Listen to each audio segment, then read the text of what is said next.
স্বাগত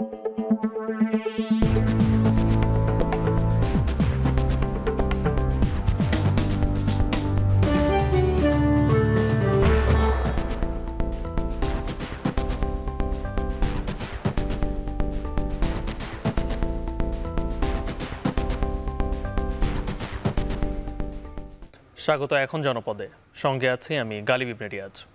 ফায়ার সার্ভিসের ৯টি ইউনিটের ২ ঘন্টার চেষ্টায় নিয়ন্ত্রণে এসেছে সাভারের আমিন বাজারে পাওয়ার গ্রিডে লাগা ভয়াবহ আগুন।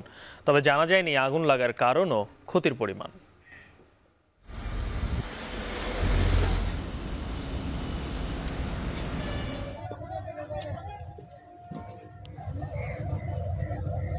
নির্বাপন কাজেই ব্যস্ত আছি এবং নির্বাপন করছি। এটা নির্বাপন শেষে আমাদের কমিটি হবে এবং ওই কমিটি আসলে অ্যাকচুয়ালি বলতে পারবে, কারণ এটা একটু প্রযুক্তিগত বিষয় আছে, এখানে টেকনিক্যাল অনেক কিছু আছে। এখন জনপদে এ নিয়ে থাকছে বিস্তারিত।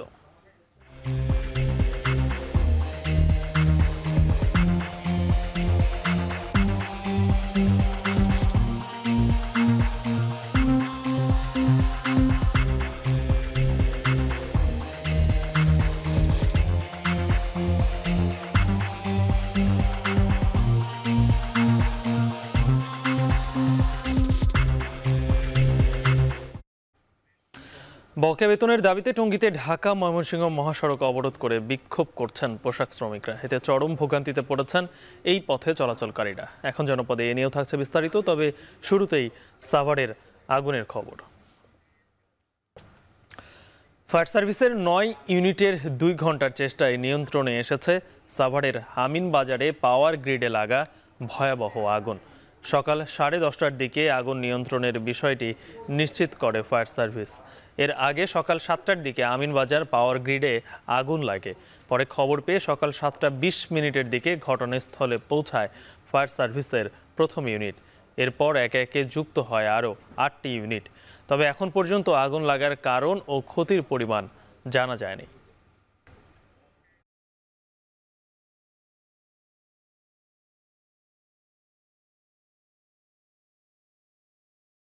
নয়টা ইউনিট কাজ করেছে। নির্বাপন কাজে আমরা নাশকতার কিছু পাইনি, তারপরেও কমিটি আসলে বলতে পারবে, অনুসন্ধান করে যে নাশকতার কোনো কিছু আছে। সম্পূর্ণ নির্বাপন হতে কত সময় লাগবে এটা বলা আমরা মুশকিল, বাট আমরা কাজ করছি, আগুন আর ছড়াবে না। এদিকে বকেয়া বেতনের দাবিতে গাজীপুরের টঙ্গীর হোসেন মার্কেট এলাকায় ঢাকা ময়মনসিংহ মহাসড়ক অবরোধ করে বিক্ষোভ করছে BHIS অ্যাপারেলস লিমিটেড কারখানার শ্রমিকরা। এতে ভোগান্তিতে পড়েছেন এই পথে চলাচলকারীরা। এ নিয়ে আরও জানাতে যুক্ত হচ্ছেন ইফতেখার রায়হান। ইফতেখার, শ্রমিকদের কত মাসের বেতন এখনো বকেয়া রয়েছে, আর সমস্যার সমাধানে সংশ্লিষ্টরা কি বলছেন?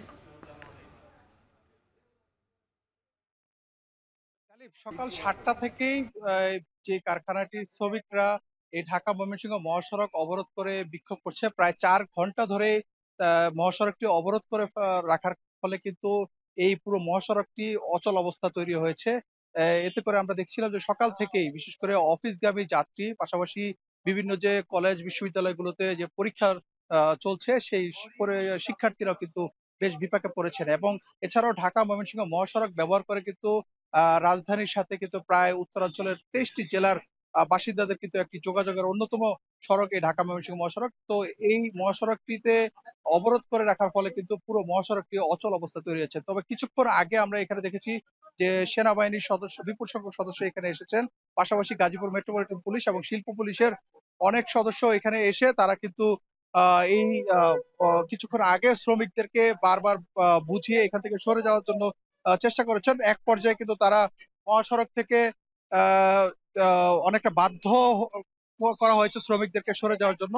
যে কারণে এখন শ্রমিকরা আশপাশের যে গলি পথগুলো রয়েছে এবং কারখানার মূল ফটক, সেই মূল ফটকের সামনে বিক্ষোভ করছেন। এবং এখানে শিল্প পুলিশের বিপুল সংখ্যক সদস্য মোতায়েন রয়েছে। পাশাপাশি এখানে সেনাবাহিনীর সদস্যরা কিন্তু রয়েছেন এবং সেনাবাহিনীর সদস্যদেরকে আমরা দেখছিলাম যে বেশ কড়া সতর্ক অবস্থানে রয়েছেন এবং যে কোনো ধরনের অপ্রীতিকর অবস্থা যেন এড়ানো যায় সেই জন্য কিন্তু তারা বেশ তৎপর রয়েছেন। তবে কিছুক্ষণ আগেই সেনাবাহিনীর সদস্যদের উপস্থিতিতে কিন্তু এখানে যান চলাচল স্বাভাবিক করা শুরু হয়েছে এবং আমরা দেখতে পাচ্ছি যে ধীরে ধীরে কিন্তু যানবাহনগুলো চলতে শুরু করেছে এবং বলা যায় যদি এই অবস্থা চলতে থাকে তবে খুব সহসাই কিন্তু এই মহাসড়কের যে অচল অবস্থা সেটি কিন্তু কাটিয়ে উঠবে বলে ধারণা করা হচ্ছে। এছাড়াও শ্রমিকদের সাথে আমরা কথা বলেছিলাম, শ্রমিকরা যেটি আমাদেরকে বলছেন যে তাদের জানুয়ারি মাসের ওভারটাইমের টাকা বকেয়া রয়েছে, পাশাপাশি ফেব্রুয়ারি মাসে তাদের বেতন এবং ওভারটাইমের টাকা বকেয়া, পাশাপাশি চলতি মাস অর্থাৎ মার্চ মাসের বেতন এবং যে ঈদের আগে যে বোনাস, সেই বোনাসটির দাবিতেই মূলত তারা এই অবরোধ করছেন এবং তারা বলছেন যে এই কারখানার যারা শ্রমিক রয়েছেন এবং তারা কিন্তু কয়েক মাস পর পরই তাদেরকে এই বিক্ষোভ করতে হয় বেতন বোনাসের দাবিতে। কারণ তারা বলছেন যে এখানকার যিনি মালিক পক্ষ রয়েছেন তিনি বেতন দিতে গড়িমসি করেন, পাশাপাশি শ্রমিকদের সাথে দুর্ব্যবহার করেন, এমনটিও কিন্তু অভিযোগ করছেন। এবং সকাল থেকেই কিন্তু শ্রমিকরা কিন্তু বেশ শক্ত অবস্থানে ছিলেন এই মহাসড়কে। তারা বলছেন যে তাদের দাবি না মানা পর্যন্ত তারা মহাসড়ক ছাড়বে না। তবে সেনাবাহিনীর সদস্যরা এবং শিল্প পুলিশের সদস্যরা এখানে এসেছেন। তারা বলছেন যে মালিক পক্ষের সাথে কথা বলে তাদের যে দাবিগুলো রয়েছে এবং তাদের যে বকেয়া বেতন সেটি পরিশোধ করা হবে এবং যে কারখানাটি অনির্দিষ্টকালের জন্য বন্ধ করা হয়েছে সেটিও চালু করে দেওয়ার জন্য তারা চেষ্টা করছেন। তো সবকিছু মিলিয়ে এই ছিল আমার কাছে গাজীপুরে ঢাকা ময়মনসিংহ মহাসড়ক থেকে শ্রমিক অবরোধের সবশেষ তথ্য। কালিপ। টঙ্গীতে সড়ক অবরোধ করে বিক্ষোভ করেছে পোশাক শ্রমিকেরা, সে বিষয়ে জানাচ্ছিলেন সহকর্মী ইফতেখার রায়হান। বরিশাল নগরীতে রক্ষণাবেক্ষণের অভাবে নষ্ট হয়ে গেছে প্রায় 2.5 কোটি টাকার 4 শতাধিক সিসি ক্যামেরা। এতে নিরাপত্তাহীনতায় ভুগছেন নগরবাসী। সচেতন মহল বলছে যে কোনো বাজেট পরিকল্পনার সময় তা বাস্তবায়নের পরবর্তী সময়ের রক্ষণাবেক্ষণের জন্য বরাদ্দ রাখা উচিত। এদিকে সিটি কর্পোরেশনের দাবি নতুনভাবে এসব ক্যামেরা সচল করতে কাজ চলছে। আমিনুল ইসলামের তোলা ছবিতে অমিত হাসানের প্রতিবেদন।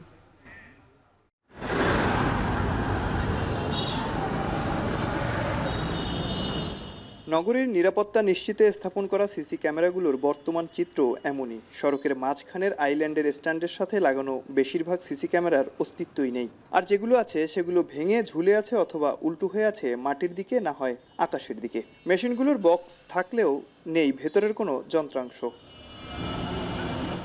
বরিশাল নগরীর 30টি ওয়ার্ডে 2017 সালে ঢাকঢোল পিটিয়ে এই সিসি ক্যামেরাগুলো স্থাপন করে সিটি কর্পোরেশন। কিন্তু উদ্বোধনের কয়েক মাসের মধ্যে এই ক্যামেরাগুলোর প্রায় 80% সংযোগ কেবল চুরি হয়ে যায়। আবার বেশ কিছু ক্যামেরার কারিগরি ত্রুটিও দেখা দেয়। ফলে এসব ক্যামেরা এখন সম্পূর্ণরূপে অচল হয়ে পড়ে আছে।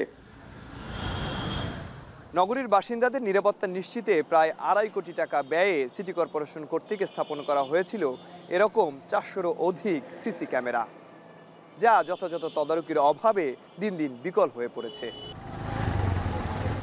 দুর্ঘটনা ঘটেছে, দুর্ঘটনা দায়ী কোন ব্যক্তি, এগুলোকে খতিয়ে বের করার জন্য কিন্তু এই যে ক্যামেরাগুলো আমাদের জন্য খুবই গুরুত্বপূর্ণ। ক্যামেরাগুলো সচল থাকে তাহলে দেখা যায় যে অপরাধীকে চিহ্নিত করা সম্ভব, আর চিহ্নিত করে সে অনুযায়ী ব্যবস্থা নেওয়া সম্ভব। কোনো রক্ষণাবেক্ষণ টিম আছে কিনা, কোনো সুরক্ষা আছে কিনা, এগুলো আমাদের ধারণার বাইরে। তো এগুলো আসলে নজরদারি টানা খুবই প্রয়োজন বলে আমি মনে করছি। নগরী জুড়ে চুরি, ছিনতাই সহ অপরাধমূলক কার্যক্রম বেড়েছে বলে মনে করেন পরিবেশ ও জনসুরক্ষা ফোরামের নেতারা। তাই ক্যামেরাগুলো পুনর্স্থাপনের পাশাপাশি যে কোনো বাজেট পরিকল্পনার সময় তা বাস্তবায়নের পর রক্ষণাবেক্ষণের জন্য বরাদ্দ রাখা উচিত বলে মনে করেন তারা। 90% ক্যামেরাই এখন আর কাজ করে না। সঙ্গত কারণেই অপরাধের প্রবণতা বেড়ে গেছে, যে যখন কোনো বাজেট আসে, যখন কোনো পরিকল্পনা প্রণয়ন করা হয়, তার ভবিষ্যৎ দিক বিবেচনা করে সেটি করা হয় না। এটি রক্ষণাবেক্ষণ করার জন্য বাজেট থাকা উচিত। সিটি কর্পোরেশন বলছে প্রাকৃতিক দুর্যোগ সহ নানা কারণে ক্যামেরাগুলোর এমন হাল। তবে নতুন করে এগুলো সচল করতে ডাটাবেস ও বাজেটের জন্য কাজ চলমান রয়েছে। মেট্রোপলিটন পুলিশ যারা আছে তাদের কিছু ক্যামেরা আছে, আমাদের গুলো এখন পর্যন্ত নাই। আর আমরা এখন ডাটাবেস রেডি করব যে আসলে আমাদের কত টাকা খরচ হবে বা এইভাবে কিভাবে আবার নতুন করে এগুলো চালু করা যায়। আমরা একটা কোয়ারি করছি আর কি। এই কোয়ারি শেষ করলে যদি আমাদের সামর্থ্যের ভিতরে হয় তাহলে আমরা নিজেরাই করে ফেলবো। বর্তমানে পুলিশের পক্ষ থেকে স্থাপন করা কিছু ক্যামেরার মাধ্যমে নগরীর আইন শৃঙ্খলা পরিস্থিতি নিয়ন্ত্রণ কার্যক্রম চলছে। তবে সিটি কর্পোরেশনের ক্ষতিগ্রস্ত ক্যামেরাগুলো প্রতিস্থাপন করলে নগরের চুরি ছিনতাইয়ের মতো অপরাধমূলক কার্যক্রম কমে আসবে বলে মনে করেন সচেতন নাগরিক সমাজ। অমিত হাসান, এখন, বরিশাল। ভারতের ভিসা জটিলতায় বাংলাবান্ধা স্থলবন্দরে যাত্রী পারাপার নেমেছে প্রায় শূন্যে। চিকিৎসা ও ব্যবসায়িক প্রয়োজনে যারা ভারত যান তারাও পড়েছেন সীমাহীন দুর্ভোগে। ফলে কর্মচঞ্চল ইমিগ্রেশনে এখন নেমে এসেছে নীরবতা। লুৎফর রহমানের প্রতিবেদনে বিস্তারিত।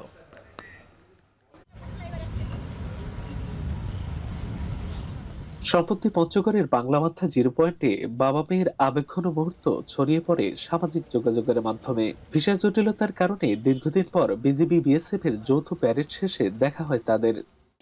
আমার বাবার 109 বছর বয়স। আগে তো যাওয়া গেছি, কিন্তু এখন তো যাওয়া যায় না। বেড়া তার কাটা হয়তো যাওয়া যায় না, কি করে যাব? মরলে তো হয়তো দেখা পাবো না। যদি যাইতে দেয় একটু ওরকম যদি সুযোগ করে দেয় সরকার আমার, তাহলে তো আমি যাইতে পারতাম। যুগ যুগ ধরে দুই বাংলার মানুষের মাঝে আত্মিক সম্পর্ক আগে সহজ থাকলেও কাঁটাতারে বেড়া নির্মাণের পর কঠিন হয়ে পড়েছে যাতায়াত। অনেক দরিদ্র পরিবার সামর্থ্যের বাইরে গিয়ে পাসপোর্ট ভিসা নিয়ে যাতায়াত করলেও বর্তমানে ভিসা জটিলতায় সেই পথ এখন প্রায় বন্ধ। তাছাড়া চিকিৎসা ও ব্যবসায়িক কাজে নিয়মিত ভারত যাতায়াতকারীরা ভিসা না পেয়ে পড়েছেন চরম দুর্ভোগে। এতে বাংলামাথা ইমিগ্রেশন চেকপোস্টে দেখা দিয়েছে স্থবিরতা। আগে আমাদের এই বাংলা বান্ধায় প্রচুর যাত্রী আসা যাওয়া করতো, আগে অনেক জমজম ছিল। এখন ভিসা দিচ্ছে না বলে আমাদের আয় রোজগার কম হচ্ছে। আগে যেখানে 200-500 যাত্রী যাতায়াত করতো, এখন বর্তমান নাই বললেই চলে। ভিসা বন্ধ থাকার কারণে এখানকার মানুষ অনেক ভোগান্তির মধ্যে পড়েছে। যারা আমরা সহজে ভিসা পাই, সহজে চিকিৎসা ইন্ডিয়া যেতে পারি, ব্যবসার খাতিরে আমরা ইন্ডিয়া যেতে পারি, সেজন্য আমরা সরকার যেটা পদক্ষেপ নেয় তাহলে খুব ভালো আমি মনে করি। ইমিগ্রেশন পুলিশ বলছে আগে দৈনিক 2 থেকে 300 মানুষ যাতায়াত করলেও এখন তা কমে দাঁড়িয়েছে 15 থেকে 20 জনে, যাদের বেশিরভাগই ভারতীয় নাগরিক। আর এখন যেগুলো আসতেছে ওগুলো ইন্ডিয়ান সব জাতি, বাংলাদেশ থেকে নাই বললে চলে। বর্তমানে যাত্রী সংখ্যা অত্যন্ত কম, গড়ে এভারেজ 50। তার মধ্যে ইন্ডিয়ান এবং নেপালি স্টুডেন্টরাই বেশি। আমাদের বাংলাদেশি রুগী এবং বিজনেস ভিসা যাদের আছে তারাই মূলত যাতায়াত করছেন। 2016 সালে বাংলামাথায় স্থলবন্দরে ইমিগ্রেশন চেকপোস্ট চালু হয়। ভৌগোলিক অবস্থার কারণে ভারত, নেপাল ও ভুটানকে একসাথে যুক্ত করেছে বাংলামাথা। তাই চালু হবার কিছুদিনের মধ্যেই জনপ্রিয় হয়ে ওঠে এই ইমিগ্রেশন চেকপোস্ট।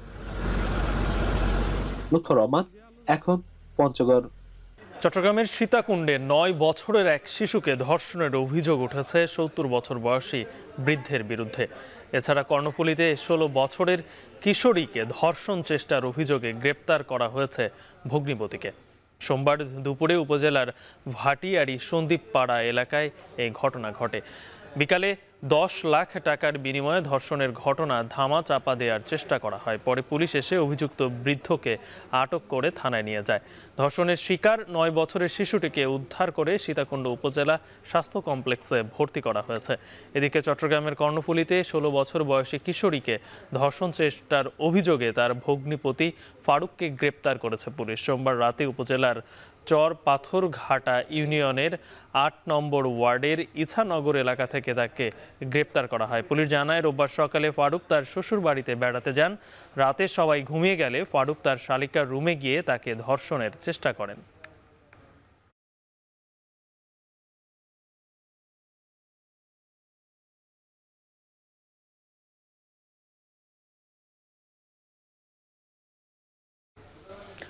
ধর্ষণে জড়িতদের সর্বোচ্চ শাস্তি ও নারীর প্রতি সহিংসতা প্রতিরোধে দেশের বিভিন্ন স্থানে বিক্ষোভ করছেন শিক্ষার্থী ও বিভিন্ন শ্রেণী পেশার মানুষ। বিক্ষোভের আরও খবর জানাতে নোয়াখালী জেলা প্রশাসকের কার্যালয়ের সামনে থেকে যুক্ত হচ্ছেন নাসিম শুভ। শুভ, প্রতিবাদ ও বিক্ষোভ সমাবেশ থেকে কি দাবি উঠেছে বিস্তারিত জানাবেন। গালিব, সারা দেশে অব্যাহত নারী ও শিশুদের প্রতি খুন, ধর্ষণ ও নিপীড়নের ঘটনায় ধর্ষণ ও নিপীড়ন বিরোধী নোয়াখালী এর ব্যানারে নোয়াখালী জেলা প্রশাসক কার্যালয়ের সামনে আজ বেলা ঠিক 11টার সামনে শুরু হয়েছে মানববন্ধন, সমাবেশ ও বিক্ষোভ কর্মসূচি। তারা এই কর্মসূচি থেকে আসলে প্রশাসনকে বিভিন্ন ধরনের বার্তা দিচ্ছেন। তারা বলছেন, রমজান মাসের শুরু থেকে কিন্তু সারা দেশে অব্যাহতভাবে যে পরিমাণ নারী ও শিশু নির্যাতনের ঘটনা ঘটেছে, বিশেষ করে মাগুরায় যে 8 বছর বয়সী শিশুকে ধর্ষণের ঘটনা ঘটেছে, সেই সকল যে ধর্ষণের আসলে সঠিক বিচার দ্রুত যেন বিচার হয়, দ্রুত ট্রাইব্যুনালের মাধ্যমে সেটি নিশ্চিত করা সহ সকল ধরনের নারী ও শিশু নিপীড়নের ঘটনা দ্রুত বিচারের দাবিতে তাদের কিন্তু এই মানববন্ধন ও বিক্ষোভ সমাবেশ। এই সমাবেশ থেকে কিন্তু যারা বিক্ষোভকারী রয়েছেন, আয়োজক যারা রয়েছেন, তারা বিভিন্ন দাবিও তুলছেন। তারা কিন্তু স্লোগানে মুখরিত করছেন এই এলাকা। তারা জানিয়েছেন আসলে 24 জুলাই গণ অভ্যুত্থান পরবর্তী যে নতুন বাংলাদেশ, সেই নতুন বাংলাদেশে আসলে নারী ও শিশুদের প্রতি যে নিপীড়ন সেটি কোনোভাবেই কাম্য নয়। কারণ 24 জুলাই গণ অভ্যুত্থানে কিন্তু নারীরাও সামনের সারিতে থেকে পুরুষদের পাশাপাশি নেতৃত্ব দিয়েছে, আন্দোলন করেছে, আহত এবং নিহত হয়েছে। তো সেই নতুন বাংলাদেশে আসলে এভাবে নিপীড়ন মেনে নেওয়া যায় না। আর এই নিপীড়নের বিরুদ্ধে আজকে তাদের এই অবস্থান থেকে তারা কিন্তু বিভিন্ন স্লোগান দিচ্ছেন। তারা বলছেন বিশেষ করে আজকে যেখানে আয়োজন নোয়াখালী জেলা প্রশাসকের কার্যালয়ের সামনে, এখানেই কিন্তু গত 4 বছর আগেও নোয়াখালী যেই স্কুল শিক্ষার্থী অদিতা ধর্ষণ চেষ্টা এবং পরবর্তী হত্যাকাণ্ড, সেটির প্রতিবাদও কিন্তু এই জায়গায় উত্তাপ হয়ে উঠেছিল। এবং আজকেও কিন্তু এখানে তাদের বিভিন্ন ব্যানার এবং পেস্টুনে সেই স্কুল ছাত্রী অদিতার নাম উল্লেখ করেছেন। তারা বলছেন নোয়াখালীতে সে সময় ধর্ষণ চেষ্টা করে স্কুল ছাত্রী অদিতাকে হত্যা করা হলো, সেটিরও বিচার কিন্তু কোনো এক অনির্দিষ্ট কারণে এখন পর্যন্ত হয়নি। তো তারা আসলে স্কুল ছাত্রী অদিতা, কুমিল্লার শিক্ষার্থী তনু সহ সারা দেশে যে সকল নারী এবং শিশুরা তারা নিপীড়নের শিকার হয়েছেন, সকল নিপীড়নের বিচারই যাতে দ্রুত সময়ের মধ্যে কার্যকর হয় এবং একেবারেই বিশেষ ট্রাইব্যুনালের মাধ্যমে যাতে এই বিচার কার্যকর করার ব্যবস্থা করে সরকার, সেজন্যই কিন্তু আজকের এই আয়োজন। আমরা আজকের এখানে এই আয়োজনে দেখেছি শিক্ষার্থীদের পাশাপাশি বিভিন্ন শ্রেণী পেশার মানুষ, যারাও কিন্তু তাদের সাথে লাইনে দাঁড়িয়ে একাত্মতা ও সংহতি প্রকাশ করেছেন এবং তারাও জানিয়েছেন আসলে 24 পরবর্তী যে বাংলা, সে বাংলায় আসলে নারীদের প্রতি এভাবে নিপীড়ন কেউই আসলে মেনে নিতে পারছেন না। তো এই জন্য সরকারকে দ্রুত কার্যকর পদক্ষেপ নেওয়ার কিন্তু তারা আজকের এই সমাবেশ থেকে দাবি জানাচ্ছেন। গালিব, এই ছিল আসলে নোয়াখালী থেকে এখন অব্দি আমার কাছে সবশেষ। 5 দফা দাবি আদায়ে কর্মবিরতি পালন করছে ইন্টার্ন চিকিৎসকরা। এ নিয়ে বিস্তারিত জানাতে কুমিল্লা থেকে খালেদ সাইফুল্লাহ ও সিলেট থেকে যুক্ত হচ্ছেন সন্দীপন শুভ। প্রথমে যেতে চাই কুমিল্লায় খালেদ সাইফুল্লাহর কাছে। খালেদ, আউটডোর সেবা কখন থেকে বন্ধ আছে আর এই বন্ধ থাকার কারণে রোগীদের কি কি ভোগান্তি হচ্ছে? গালিব, ইন্টার্নি চিকিৎসকদের বেশ কয়েকদিন ধরেই কিন্তু তারা 5 দফা দাবিতে আন্দোলন করে আসছিলেন। গতকাল থেকে কুমিল্লা মেডিকেল কলেজে শাটডাউন কর্মসূচি পালিত হচ্ছে, যার ফলে পুরো মেডিকেল কলেজে একটি স্থবিরতা, অচল অবস্থা কিন্তু সৃষ্টি হয়েছে। কুমিল্লা মেডিকেল কলেজে ইন্টার্নি ডাক্তারদের সাথে সাথে কিন্তু এখানকার শিক্ষার্থীরাও এই আন্দোলনে কর্মসূচিতে অংশগ্রহণ করেছে। সকাল থেকে আমরা দেখতে পাচ্ছি যে আউটডোরে রোগীদের প্রচণ্ড ভিড় আছে, কিন্তু সেখানে কার্যক্রম বন্ধ আছে এবং বহির্বিভাগেও সেখানেও কিন্তু মানুষজন চিকিৎসা নিতে পারছেন না। অর্থাৎ পুরো মেডিকেলের যে কার্যক্রম সেগুলোতে কিন্তু একটা স্থবিরতা দেখা দিচ্ছে। এখানে শুধু আইসিইউ এবং জরুরি বিভাগ খোলা রয়েছে, কিন্তু সকল গেট বন্ধ থাকায় কিন্তু রোগীরা বাইরে থেকে চিকিৎসা নিতে পারছেন না। আর এখানে চিকিৎসকরাও এই কর্মসূচিতে অংশগ্রহণ করেছেন। মূলত তারা যে দাবিগুলো করছেন, এমবিবিএস এবং বিডিএস পাস ছাড়া যারা ডাক্তার লিখছেন সেটা যেন আর না হয় এবং আগামীকালকে একটি রায় রয়েছে। মেডস একটি মামলা করেছিল, সেটির রায় আগামীকাল রয়েছে এবং সেটা থেকে যেন তারা তাদের পক্ষে যেন কোনো ডাক্তাররা যেন ডাক্তার ছাড়া, অর্থাৎ এমবিবিএস পাস ছাড়া যেন কেউ ডাক্তার না লিখতে পারে, এরকমভাবে 5টি দাবি তারা স্বতন্ত্র দাবি তারা করেছেন। সেইগুলো বাস্তবায়নের জন্য সরকারের প্রতি আহ্বান জানাচ্ছেন এবং তারা এই শুনানিটি 91 বার শেষ হয়েছে এবং আগামীকালকে রায় দিবে, এরকম তারা শুনানি হবে এবং সেটা তারা প্রত্যাশা করেন যে তাদের পক্ষে যেন এই রায় হয়। তো এই যে তাদের কর্মসূচির ফলে কুমিল্লার সকল মেডিকেল কলেজগুলো, প্রায় বেসরকারি আরও বেশ কিছু 3টে মেডিকেল কলেজ রয়েছে, সবগুলোতেই কিন্তু এই স্থবিরতা দেখা দিয়েছে, যার কারণে চিকিৎসা সেবা বঞ্চিত হচ্ছেন সাধারণ মানুষ এবং এর ফলে কিন্তু একটি নেতিবাচক প্রভাব পড়ছে। বিভিন্ন জায়গা থেকে রোগীরা আসছেন। কুমিল্লা মেডিকেল কলেজ 500 শয্যার একটি বৃহৎ মেডিকেল কলেজ, এই অঞ্চলের অত্যন্ত মানুষের আশা ভরসার একটি জায়গা এটি।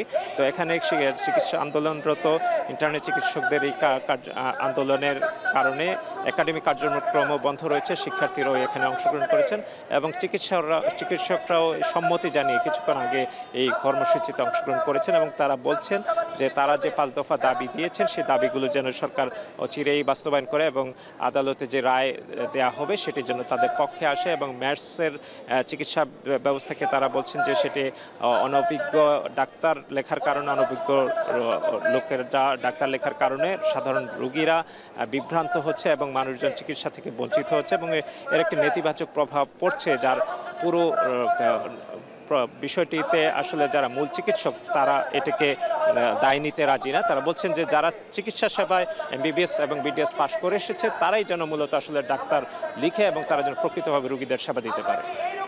গালিব, দর্শক, এবারে সিলেটের খবর জানবো। সেখানে আছেন আমাদের আরেক সহকর্মী সন্দীপন শুভ। সেখানকার পরিস্থিতি কি দেখছেন আপনি?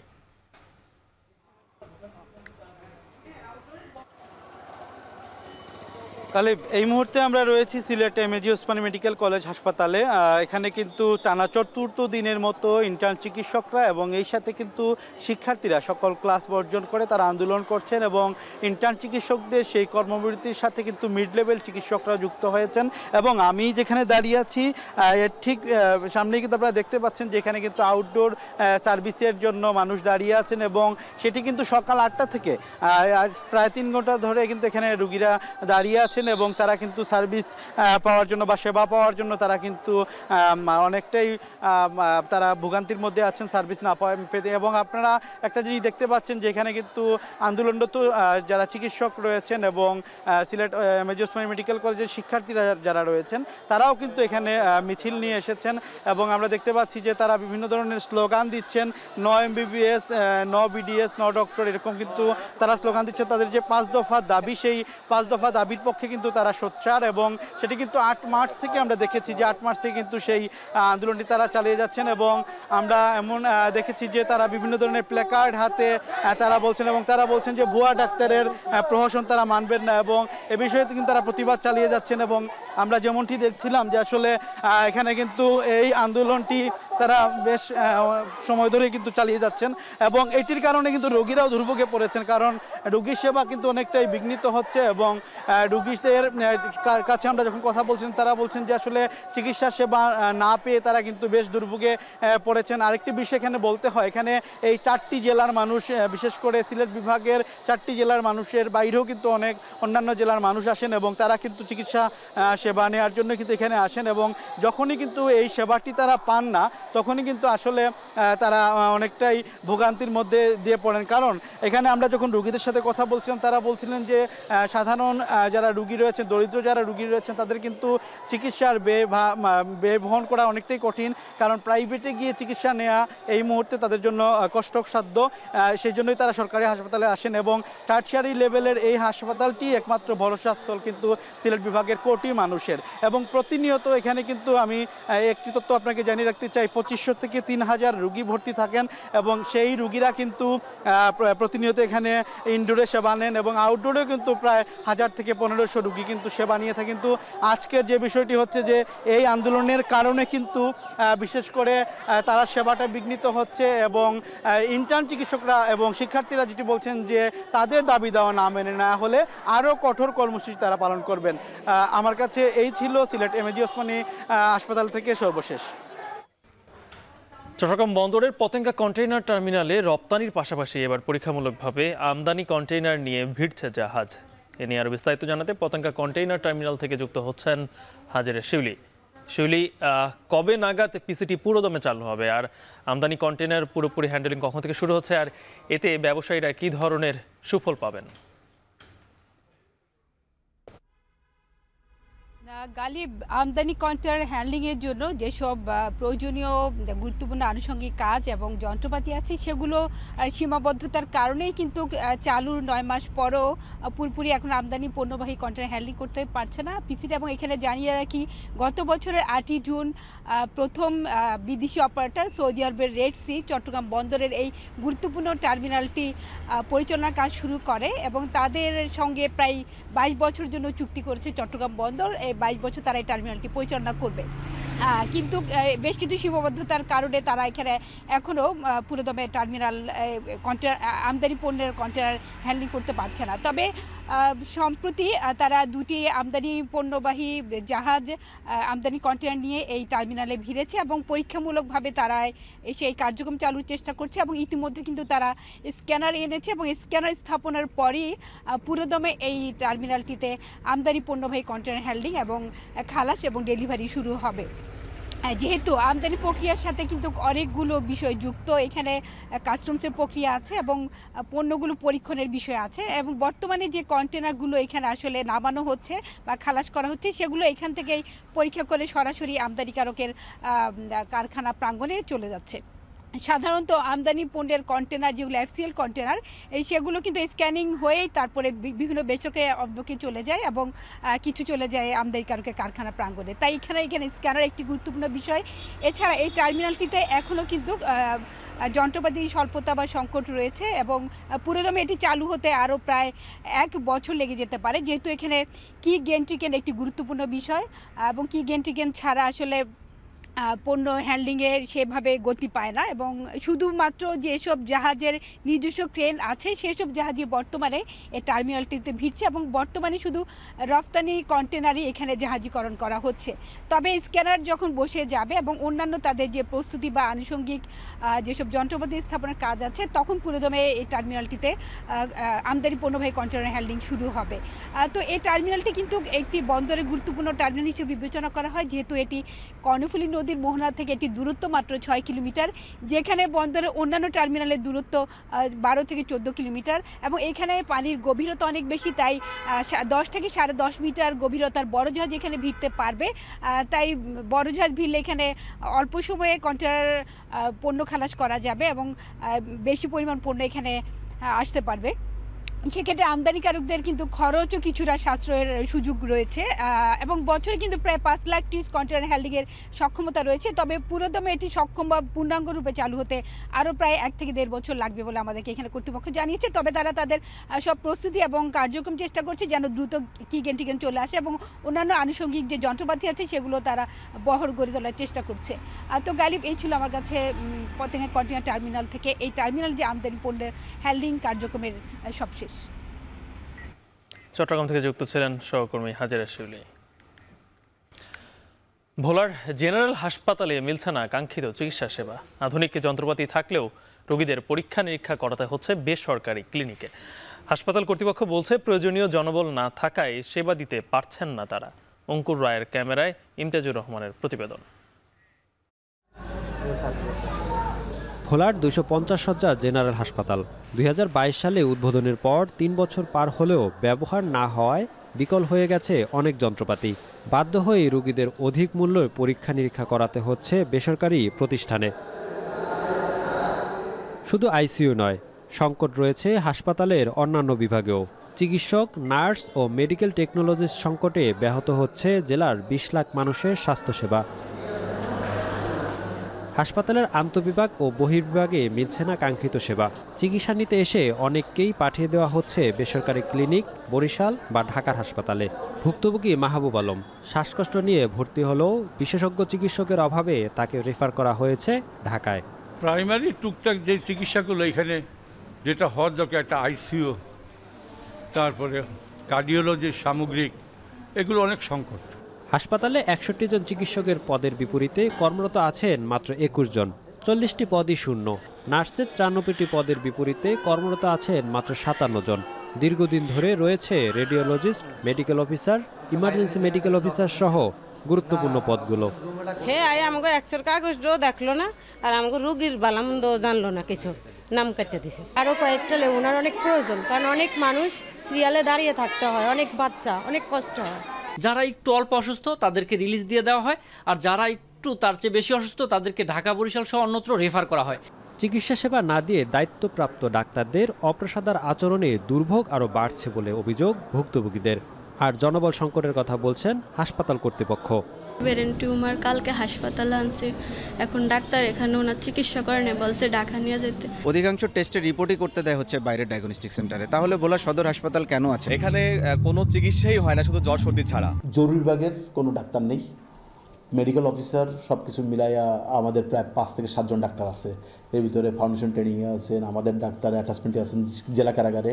তো মোটামুটি 5 জন ডাক্তার হয়তো ডিউটি দিতে পারেন, কিন্তু বহির্বিভাগ এবং জরুরি বিভাগ মিলে 5 জন ডাক্তারের পক্ষে আসলে এত বড় চাপ সামাল দেওয়া খুব কঠিন।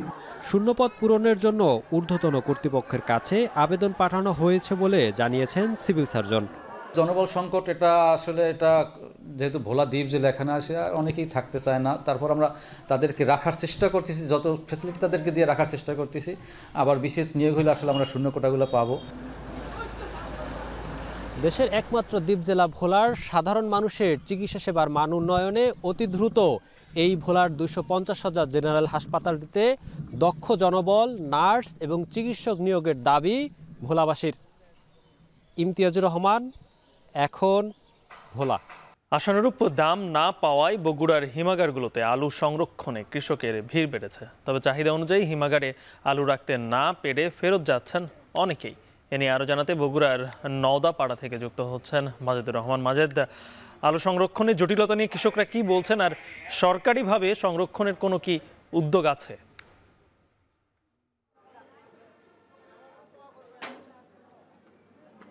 হ্যাঁ গালিব, আপনি জানেন যে এই বছরে কিন্তু প্রচুর পরিমাণে আলুর উৎপাদন হয়েছে। যেখানে বগুড়ার কথা যদি বলি, সেখানে 53,000 হেক্টর জমিতে প্রায় 14 লাখ মেট্রিক টন আলু উৎপাদন হয়েছে। কিন্তু বগুড়াতে যে 43টি কোল্ড স্টোরেজ রয়েছে, হিমাগার রয়েছে, সেই হিমাগারগুলোতে আলুর সংরক্ষণের ব্যবস্থা রয়েছে মাত্র 3.5 লাখ মেট্রিক টন। উপরোক্ত যে আলুগুলো রয়েছে, সেই আলুগুলো কিভাবে সংরক্ষণ করা যাবে কিংবা সারা বছর কিভাবে কৃষক ব্যবসায়ীরা আলু বিক্রি করবে এবং সেটা ভোক্তারা ব্যবহার করবে, তার কোনো সঠিক কিন্তু দিক নির্দেশনা কিংবা এর যে সংরক্ষণের ব্যবস্থা সেটা কিন্তু নাই। ফলে এই যে কৃষক এই আলুগুলো নিয়ে কিন্তু বেশ বিপাকে পড়েছে। এখানে কিন্তু আপনারা লক্ষ্য করছেন যে বগুড়া যে রংপুর মহাসড়ক, সে বগুড়া রংপুর মহাসড়কে প্রায় 1.5 থেকে 2 কিলোমিটার কিন্তু লম্বা লাইন ধরে কিন্তু গত 3 দিন ধরে সংরক্ষণের জন্য অপেক্ষা করছে। আমি যে হিমাগারটিতে রয়েছি সেটি বিসিএল হিমাগার, সেখানে মাত্র 8,000 মেট্রিক টন আলু সংরক্ষণের ব্যবস্থা রয়েছে। কিন্তু এখানে রাস্তা এবং আশেপাশে এখানে আলু রয়েছে প্রায় 30,000 মেট্রিক টন আলু। তবে এই আলুগুলো কি করা হবে সেটি আমি ম্যানেজারের কাছ থেকে জানতে চাচ্ছিলাম। তারা যেটি বলছেন যে আজকে কিংবা কালকে একটা নোটিশ দেওয়া হবে যে আলুগুলো আমাদের রাখা সম্ভব, সেই আলুগুলো নিয়ে আমরা কিন্তু এখানে তাদেরকে ফেরত যেতে বলবো। তো এইভাবে কিন্তু আলুগুলো কি হবে সামনের দিনগুলোতে, এই নিয়ে কিন্তু বেশ দুশ্চিন্তা রয়েছে ব্যবসায়ী এবং কৃষকরা। তবে এই আলুগুলো সংরক্ষণে যদি এখানে কৃষকরা কোনো ব্যবস্থা করা যেত, তাহলে কিন্তু এখানে আলুগুলো সারা বছর অল্প দামে মানুষ পেত। তো এই ছিল গালিব আমার কাছে বগুড়া যে আলু সংরক্ষণের ব্যবস্থা তার সর্বশেষ অবস্থা। যুক্ত ছিলেন মাজেদুর রহমান। প্রবাসীদের প্রক্সি ভোট, রাজনৈতিক দলের নিবন্ধন সহ সমসাময়িক বিষয়ে কথা বলছেন ইসি সানাউল্লাহ। সরাসরি যুক্ত হচ্ছে। পোস্টাল টাইমিংটা কিরকম প্রয়োজন হবে? তা আমাদের ফাইন্ডিং হচ্ছে, এই কমিটির ফাইন্ডিং হচ্ছে, বর্তমান যে পোস্টাল ব্যালট সিস্টেমটা আছে প্রবাসী বাংলাদেশি ভোটারদের জন্য, এটি একটি অচল সিস্টেম। যে কারণে আমরা গত দ্বাদশ জাতীয় সংসদ নির্বাচনেও দেখেছি একটি ভোটও এখানে কাস্ট হয় নাই বিদেশ থেকে। বাংলাদেশের ভিতর থেকে মাত্র 433টা পোস্টাল ব্যালট কাস্ট হয়েছে। আর বাংলাদেশের ভিতরেও আমরা যেটা বলেছি যে 4 ধরনের ভোটার এতে ভোট দিতে পারেন। দেশের ভিতরে আপনার সরকারি কর্মকর্তা কর্মচারীরা, ভোট আয়োজন এবং অনুষ্ঠানের সাথে যারা সম্পৃক্ত থাকেন তারা, এবং আইনি হেফাজতে থাকা ব্যক্তি, তারাও পোস্টাল ব্যালটে ভোট দিতে পারেন। তো আমরা মাত্র 433টি ভোট দেখেছি গত জাতীয় সংসদ নির্বাচনে, যেটা পোস্টাল ব্যালটের মাধ্যমে কাস্ট করা হয়েছে। আর প্রবাসী বাংলাদেশিরা কেউই ভোট দিতে পারেন নাই। আমরা দেখেছি এটা একটা অচল পদ্ধতি এই জন্য যে সময়ে গিয়ে আপনার প্রতীক বরাদ্দ হওয়ার পরে ব্যালট পেপার ছাপানো হয়, তখন থেকে ভোট গ্রহণের জন্য বাকি থাকে মাত্র 10-12 দিন, বড়জোর 15 দিন। কিন্তু পোস্টাল ব্যালটে যদি বিদেশ থেকে ভোট দিতে হয়, আমরা হিসাব করে দেখেছি সর্বনিম্ন 24 দিন থেকে প্রায় 35 দিন 40 দিন পর্যন্ত লাগে। সো এখানেই বোঝা যাচ্ছে যে এটা কোনো কার্যকরী পদ্ধতি নয়, যে কারণে এটা চলবে না এবং এটার একটা বিকল্প আমাদের খুঁজে বের করতে হবে। কমিটি মূলত সেই কাজটি করেছে। কমিটি 3টি পদ্ধতি সুপারিশ করেছে। একটি হচ্ছে সময়ের মধ্যে সম্পাদনযোগ্য একটি পোস্টাল ব্যালট সিস্টেম। 2, একটি online system. By the way, আমরা বিভিন্ন দেশে খোঁজখবর নিয়ে দেখেছি অনলাইন সিস্টেমটা এখনো পর্যন্ত জনপ্রিয় হয়ে ওঠে নাই বা ব্যাপক আকারে প্রসার লাভ করে নাই। তদুপরি আমরা 4টি দেশে কিছু কিছু অনলাইন সিস্টেম আমরা দেখতে পেয়েছি, যেমন যুক্তরাষ্ট্র, ফিলিপিন্স, এস্তোনিয়া এবং মেক্সিকো। আর পাশাপাশি আমাদের উপমহাদেশে ভারত, পাকিস্তান সহ কয়েকটি দেশ পাইলট পর্যায়ে আছে গত কয়েক বছর ধরে এই অনলাইন সিস্টেম নিয়ে। আমরা ইউএনডিপির সাথে যখন আলোচনা করেছি, তারা আমাদেরকে যেটা বলেছেন যে অনলাইন সিস্টেমটা এখনো পর্যন্ত অনেকেই অ্যাডপ্ট করতে পারছে না, কেউ কেউ এটা ট্রায়াল পর্যায়ের পরে আবার ফেরত গেছে পূর্বের সিস্টেমে। সুতরাং অনলাইন সিস্টেমটার মধ্যে আপনার বেশ কিছু ট্রায়ালের ব্যাপার আছে, পাইলটিংয়ের ব্যাপার আছে, সময় সাপেক্ষ একটি বিষয়।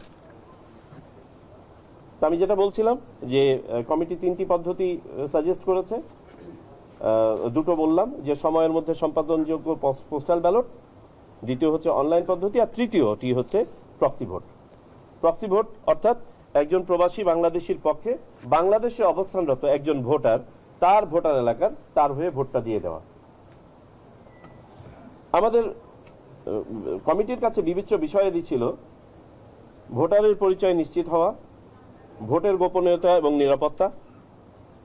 আমাদের যে সিস্টেমই অ্যাডপ্ট করি না কেন এটা হতে হবে নিরাপদ এবং নির্ভরযোগ্য। একটা সাক্ষ্য থাকার ব্যবস্থা থাকতে হবে যাতে করে আইনি বিষয়গুলো ফেস করা যায়, অর্থাৎ আমরা পেপার ট্রেইলের কথা বলেছি।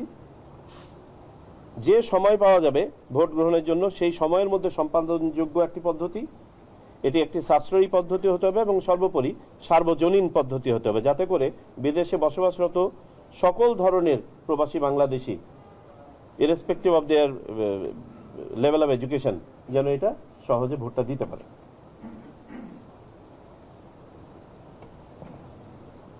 আমরা কমিটি যেটা সাজেস্ট করেছে যে এই 3টি পদ্ধতির মধ্যে প্রথম দুটি পদ্ধতি অর্থাৎ সময়ের মধ্যে সম্পাদনযোগ্য পোস্টাল ব্যালট পদ্ধতি এবং অনলাইন পদ্ধতিটি তারা ট্রায়ালের জন্য সাজেস্ট করেছে এবং এটাকে ডেভেলপ করে যাতে করে টেস্ট করে দেখা যায় যে কোনটি বেশি গ্রহণযোগ্য এবং কিভাবে এটা বাস্তবায়ন করা যায়।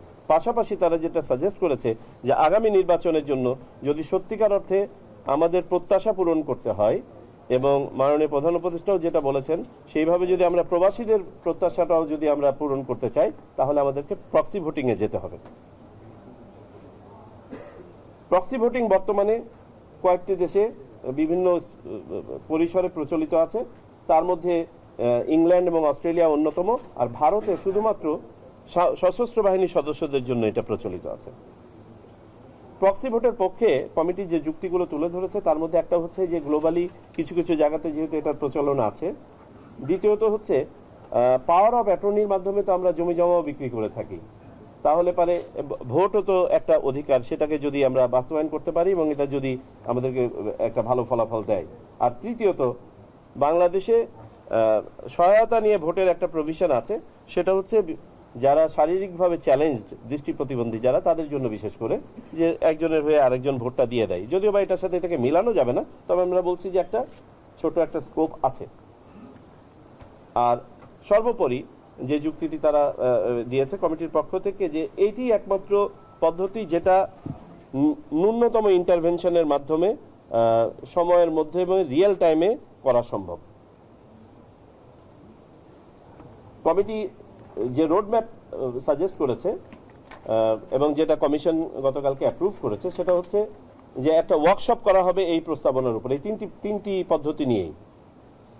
যে ওয়ার্কশপটা হবে আগামী 7 এবং 8 এপ্রিলের মধ্যে, নির্দিষ্ট ডেটটা হয়তো আজকালকের মধ্যে আমরা ফাইনাল করব। সেইখানে আমরা অংশগ্রহণের জন্য আমরা অনুরোধ জানাবো বিভিন্ন বিশ্ববিদ্যালয় এবং ইনস্টিটিউট যারা এইসব বিষয়ে কাজ করার মতো সক্ষম। আমরা প্রাথমিকভাবে চিন্তা ভাবনা করেছি ঢাকা বিশ্ববিদ্যালয়, বাংলাদেশ প্রকৌশল বিশ্ববিদ্যালয় এবং এমআইএসটিকে সম্পৃক্ত করার ব্যাপারে। এর বাইরেও যদি কোনো প্রতিষ্ঠান আমরা পাই রেলেভেন্ট যারা এই নিয়ে আমাদেরকে উপাত্ত দিয়ে সহায়তা করতে পারে তাদেরকে ইনভাইট করব। পাশাপাশি আমরা নির্বাচন ব্যবস্থা সংস্কার কমিশনের সাথে সম্পৃক্ত যিনি বিশেষজ্ঞ ছিলেন তাকেও ইনভাইট করার পরিকল্পনা করেছি।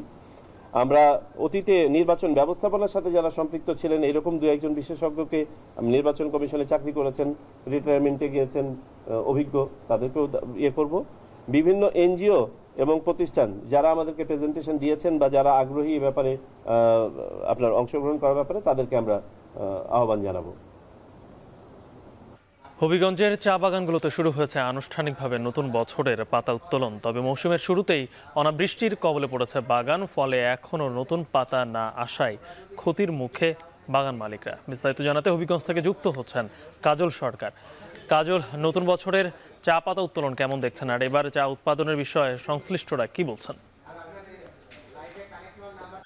মূলত মার্চ মাস থেকেই নতুন বছরের পাতা উত্তোলন শুরু হয়। এর ধারাবাহিকতা কিন্তু এবারও শুরু হয়েছে। তবে আমরা যেটি দেখছি এবং চা বাগান সংশ্লিষ্ট যারা রয়েছেন তাদের সঙ্গে কথা বলে আমরা যতটুকু জানতে পেরেছি যে অধিকাংশ বাগানই আসলে এখন যে নতুন পাতা আসার কথা সেটি আসেনি, যে কারণে যে অংশগুলোতে মূলত নতুন পাতা কিছুটা এসেছে সেখানেই সীমিতভাবে পাতা উত্তোলন শুরু হয়েছে। তারা যেটি বলছেন যে বিগত কয়েক বছর ধরেই মৌসুমের শুরুতে অনাবৃষ্টি এবং খরার কবলে পড়ে চা শিল্প, এবং এবছরও আসলে এমনই শঙ্কা তারা প্রকাশ করছেন।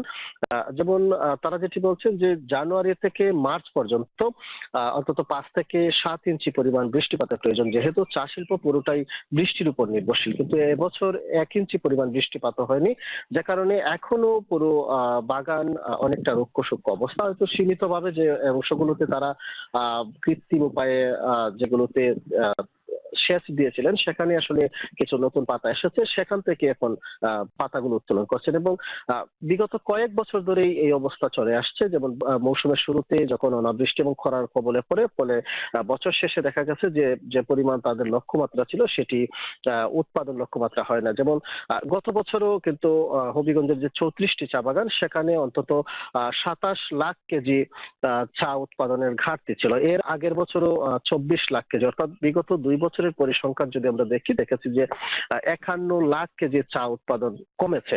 এবং চা সংশ্লিষ্টরা যেটি বলছেন যে যদি চা শিল্প তৈরি করা না যায় সেক্ষেত্রে আসলে প্রতি বছর এভাবে উৎপাদন কমবে, যেহেতু যে আবহাওয়ার যে অবস্থা অর্থাৎ সেটির প্রতিনিয়ত